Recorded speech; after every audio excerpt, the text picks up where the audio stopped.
அனைவருக்கும் இனிய காலை வணக்கம். நம்பியல் 3ல் கணியனின் நண்பன் அப்படிங்கிற பாடத்தை பார்த்துட்டு வந்துட்ருக்கோம். இதில் எந்திர மனிதனும் கணியனும் பேசி கொண்டு இருக்காங்க. என்னென்ன பேசுனாங்க அப்படின்னு பார்த்தோம்னா, எந்திர மனிதன் தான் எப்படி உருவானேன் அப்படிங்கிற வரலாற்றையெல்லாம் சொல்லியிருக்கோம். அடுத்து தானியங்கிகள் பற்றி சொல்லிட்டு வந்துட்டு இருந்தது. தொழிற்சாலைகளில் இருக்கக்கூடிய தானியங்கிகள், மருத்துவத்துறையில் இருக்கக்கூடிய தானியங்கிகள் பற்றியும், செயற்கைக்கோள்களை இயக்கக்கூடிய தானியங்கிகள் பற்றியெல்லாம் சொல்லிட்டு வந்துட்டு இருந்தது. இதில் எந்திர மனிதர்களுக்கும் தானியங்கிகளுக்கும் என்ன வேறுபாடு அப்படின்ட்டு கணியன் கேட்குறான். அதற்கு சொல்லுது, எந்திர மனிதன் தனக்கு செயற்கை நுண்ணறிவை கொண்டு தான் செயல்படுகிறேன் அப்படின்னு சொல்லுது. என்ன சொல்லுது அப்படிங்கிறத பாருங்கள். கடைசி இதில் பாருங்கள், மனிதர்களாகிய நீங்கள் உங்கள் நுண்ணறிவால் செயல்படுகிறீர்கள். நாங்களும் உங்களைப் போல செயல்பட எங்களுக்குள் சில கட்டளைகள் வடிவமைத்து வைக்கப்பட்டுள்ளன. இந்த செயற்கை அறிவை கொண்டே நாங்கள் இயங்குகிறோம். நம் மனிதர்களாகிய நாமெல்லாம் என்ன செய்கிறோம் அப்படின்னு பார்த்தோம்னா, இயற்கையாக நமக்கு இருக்கக்கூடிய நுண்ணறிவை பயன்படுத்தி நாம் செயல்படுறோம். நாங்கள் எந்திர மனிதர்களாகிய நாங்கள் என்ன செய்கிறோம் அப்படின்னு பார்த்தோம்னா, மனிதர்களாகிய நீங்கள் எங்களுக்குள்ளே சில கட்டளைகளை வடிவமைச்சு வச்சுருக்கீங்க. அந்த செயற்கை அறிவை வச்சு தான் நாங்கள் என்ன செய்கிறோம் அப்படின்னா இயங்குறோம் அப்படின்ட்டு எந்திர மனிதன் கணியன்ட்ட சொல்லிகிட்ருக்கு. உண்மையாகவே செயற்கை நுண்ணறிவை கொண்டு மனிதர் போல செயல்பட முடியுமா அப்படின்ட்டு கணியன் கேட்குறான். உண்மையாக இந்த செயற்கை நுண்ணறிவை வச்சுட்டு மனிதர்கள் போல் உன்னால் செயல்பட முடியுமா அப்படின்ட்டு கணியன் எந்திர மனிதன்கிட்ட கேட்குறான். முடியும். செயற்கை நுண்ணறிவின் வலிமையை நீ அறிந்து கொள்ள வேண்டுமா? முடியும். நீ எங்கள் செயற்கை நுண்ணறிவை பற்றி நீ தெரிஞ்சுக்கணும் அப்படின்ட்டா ஒரு எடுத்துக்காட்டு சொல்கிறேன், அது கேளு அப்படின்னு சொல்லுது. ஒரு நிகழ்ச்சியை கூறுகிறேன் கேள் அப்படின்னு சொல்லிட்டு சொல்லுது. 1997ஆம் ஆண்டு மே மாதம் சதுரங்க போட்டி ஒன்று நடைபெற்றது. 97வது வருஷம் மே மாதம் என்னாச்சு அப்படின்னு பார்த்தோம்னா ஒரு சதுரங்க போட்டி நடந்தது. அதில் உலக சதுரங்க வெற்றியாளர் கேரி காஸ்பரோவ் என்பவர் கலந்து கொண்டார். இந்த போட்டியில் சதுரங்க போட்டியில் உலக அளவில் சாம்பியனான ஒருத்தர் அந்த போட்டியில் கலந்துக்கிட்டாரு.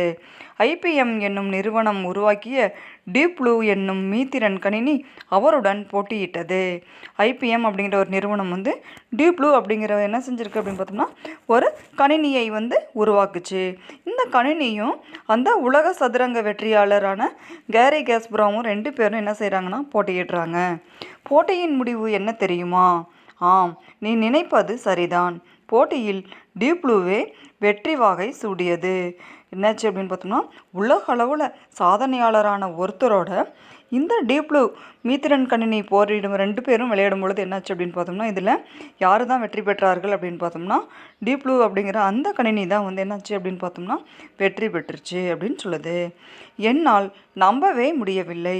அப்படியானால் நீயும் கூட சதுரங்கம் விளையாடுவாயா? எந்திர மனிதன்ட்ட கணியன் கேட்குறான். நம்பவே முடியலையே, இந்த அளவுக்கு வெற்றி அடைஞ்சிருச்சா எந்திர மனிதன்? அப்போ நீயும் என்னோட விளையாட வருவியா அப்படின்ட்டு கேட்குறான். ஓ, விளையாடுவேனே. என்னை போன்ற எந்திர மனிதர்கள் உணவகங்களில் உணவு பரிமாறுகின்றனர், பொது இடங்களில் வழிகாட்டுகின்றனர், வெடிகுண்டுகளை செயலிழக்க செய்கின்றனர். உனக்கு இன்னும் ஒரு வியப்பான செய்தியும் சொல்கிறேன், கேட்கிறாயா? சொல்லுது. என்னால் விளையாடவும் தெரியும். என்னை போன்ற எந்திர மனிதர்கள் என்ன செய்கிறாங்க, உணவகத்தில் உணவுகள் பரிமாறுறாங்க, வெடிகுண்டுகளை எல்லாம் என்ன செய்கிறாங்க, செயலிழக்க செய்கிறாங்க. மனிதர்கள் செய்யக்கூடிய பொது இடங்களில் வழிகாட்டுறது, எல்லா வேலைகளும் மனிதர்கள் என்னென்ன வேலைகள்லாம் செய்கிறாங்களோ அது எல்லா வேலைகளையும் எங்களை போன்ற எந்திர மனிதர்கள் செஞ்சுட்டு தான் இருக்காங்க. இன்னும் உனக்கு ஒரு வியப்பான நிகழ்ச்சி சொல்கிறேன் கேளு அப்படின்ட்டு கணியன்ட்டு எந்திர மனிதன் சொல்லுது. சொல், கேட்கிறேன் என்றான் கணியன் ஆர்வமாக. சொல்கிறான் கணியன், சொல்லு, நான் கேட்குறேன் அப்படின்ட்டு ரொம்ப ஆர்வமாக எந்திர மனிதன்ட்டு கேட்குறான். உலகிலேயே முதலாக சவுதி அரேபியா ஒரு ரோபோவுக்கு குடியுரிமை வழங்கி உள்ளது. குடியுரிமை அப்படிங்கிறது நம்ம நாட்டிலேருந்து நாட்டுக்கு இவர்கள் தான் ஒரு சொந்தம் அப்படிங்கிற மாதிரி என்ன செய்வாங்க, குடியுரிமைகள் நாம் இந்தியர்கள் அப்படின்னு சொல்லுவாங்களே. இந்த இந்தியாவை சார்ந்தவர்கள், இவங்க இந்த நாட்டை சார்ந்தவர்கள், ஒவ்வொருவருக்கும் ஒவ்வொரு நாடு என்ன செய்யும் அப்படின்னு பார்த்தோம்னா மனிதர்களுக்கு குடியுரிமை வழங்கும். சவுதி அரேபியா என்ன செஞ்சுருக்குது, முதலாக ரோபோவை மனிதராக நினைத்து என்ன செஞ்சுருக்குது அப்படின்னா குடியுரிமை வழங்கியிருக்குது அப்படின்ட்டு சொல்லுது. அந்த ரோபோவின் பெயர் சோபியா. மேலும் ஐக்கிய நாடுகள் சபை புதுமைகளின் வெற்றியாளர் என்னும் பட்டத்தை சோபியாவுக்கு வழங்கியுள்ளது. சவுதி அரேபியா சோபியா அப்படிங்கிற ஒரு ரோபோவுக்கு முதல் என்ன செஞ்சுருக்கு, தன்னுடைய நாட்டை சார்ந்தவன் அப்படின்ட்டு குடியுரிமை வழங்கியிருக்கு. அடுத்து ஐக்கிய நாடுகள் சபையும் அந்த சோபியாவுக்கு புதுமைகளினுடைய வெற்றியாளர் அப்படிங்கிற பட்டத்தை சூட்டியிருக்காங்க அப்படின்ட்டு சொல்லுது. உயிரில்லாத ஒரு பொருளுக்கு ஐநா சபை பட்டம் வழங்குவதும் இதுதான் முதல் முறை.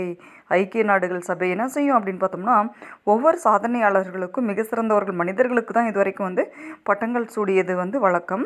ஆனால் உயிரே இல்லாத ஒரு பொருளுக்கு முதலாக ஐநா சபை பட்டம் வழங்குது அப்படின்னா இதுதான் முதல் தரம் அப்படின்ட்டு எந்திர மனிதன் சொல்லிகிட்ருக்கு. என்னை போன்ற எந்திர மனிதருக்கு இது வழங்கப்பட்டதில் எனக்கு மட்டற்ற மகிழ்ச்சி.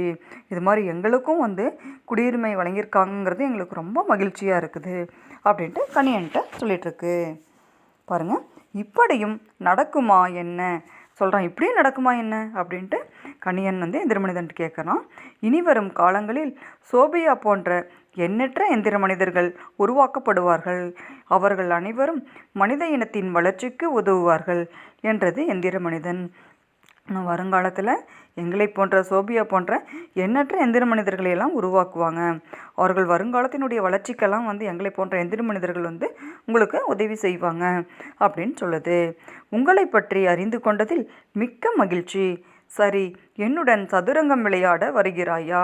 கணியன் சொல்கிறான், இது வரைக்கும் உங்களை பற்றி இது இவ்வளவு விஷயங்களை சொன்னதில் நான் தெரிந்துக்கிட்டதில் ரொம்ப மகிழ்ச்சி அடைகிறேன். நீங்கள் என்ன செய்யுங்க, என்னையோட விளையாட வரீங்களா அப்படின்ட்டு கேட்குறான். அடுத்து என்ன சொல்லுது, எந்திர மனிதன் தலையசைத்தது.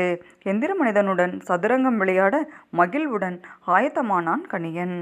எந்திர மனிதன் நான் விளையாட வரேன்னு சொல்லிட்டு தலையசைத்தது. 2 பேர் என்ன செய்கிறாங்க, மகிழ்ச்சியோட விளையாடுறாங்க.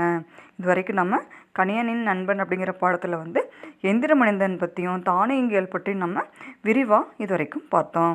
அடுத்து இதில் இருக்கக்கூடிய ஒரு மதிப்பெண்கள் பாருங்கள். நுட்பமாக சிந்தித்து அறிவது. நம்ம நுட்பமாக நாம்ளே சிந்தித்து அறிவது அப்படின்னு பார்த்தோம்னா என்னென்னு சொல்லலாம் அப்படின்னு பார்த்தோம்னா நுண்ணறிவு. நாம்ளே நுட்பமாக நம்மளாலேயே சிந்தித்து அறிய முடியும் அப்படிங்கிறது என்னன்னு சொல்லலாம், நுண்ணறிவு. பாருங்கள், ஆவல் இருக்கக்கூடிய நுண்ணறிவு. அடுத்து தானே இயங்கும் இயந்திரம். தானாகவே இயங்கக்கூடிய இயந்திரம் அப்படின்னு பார்த்தோம்னா தானியங்கி. அதுவும் ஆவல் இருக்கக்கூடிய தானியங்கி. நின்றிருந்த அப்படிங்கிற சொல்ல பிரித்தோம் அப்படின்னு பார்த்தோம்னா நின்று கூட்டல் இருந்த. இதுவும் ஆவல் இருக்கக்கூடியது தான். அவ்வுருவம். அவ்வுருவத்தை பிரித்தோம் அப்படின்னு பார்த்தோம்னா ஆ கூட்டல் உருவம் அவ்வுருவம். இதுவும் ஆவல் இருக்கக்கூடியது தான். மருத்துவம் கூட்டல் துறை. மருத்துவம் கூட்டல் துறை அப்படின்னு பார்த்தோம்னா மருத்துவத்துறை. ஈல இருக்கக்கூடியது. செயல் கூட்டல் இலக்க அப்படின்னு பார்த்தோம்னா செயல் இலக்க அப்படின்னு சொல்லலாம். முதல்ல இருக்கக்கூடியது செயல் இலக்க. இது வரைக்கும் நம்ம பார்த்ததை ஒரு மதிப்பெண்களை எல்லாம் என்ன செய்யணும், நன்றாக படித்து மனப்பாடம் பண்ணுங்கள். அடுத்த வகுப்பில் மீண்டும் பார்க்கலாம். நன்றி.